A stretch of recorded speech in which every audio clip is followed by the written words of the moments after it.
Today the rivers are a little high, running a little fast, which can be a little bit dangerous, and they're a little bit turbulent and muddy. So instead of going fishing, I thought I would tie a few flies.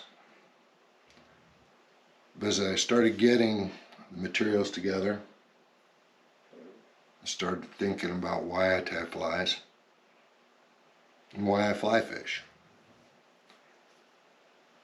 Is it to satisfy the creative side of me?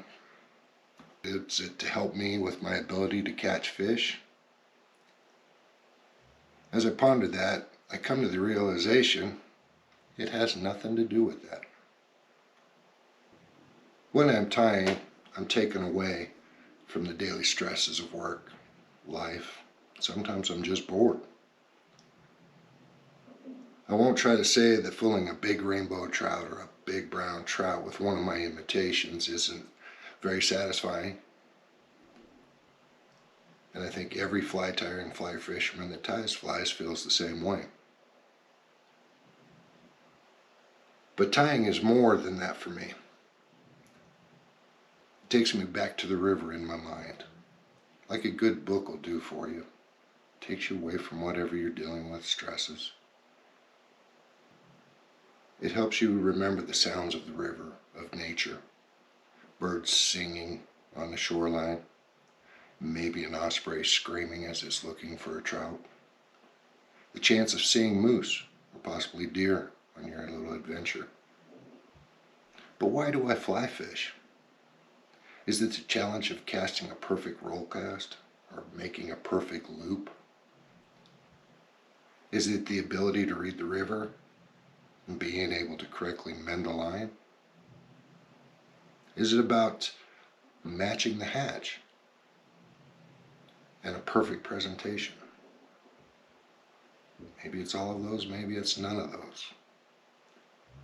I'm reminded of a quote from Henry David Thoreau. Many men go fishing all of their lives without knowing that it's not the fish that they're after. So what is it we're after? Are you after solitude, inner peace, a relationship with nature? Maybe all three. To each of us, it's personal. It maybe has nothing to do with any of those things. Again, what are you after? I'm also reminded of a story by Aidan Chambers. Let me read you that.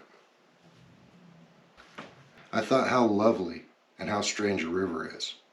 A river is a river, always there. And yet the water flowing through it is never the same water, and is never still. It's always changing and always on the move. And over time, the river itself changes too. Aidan Chambers.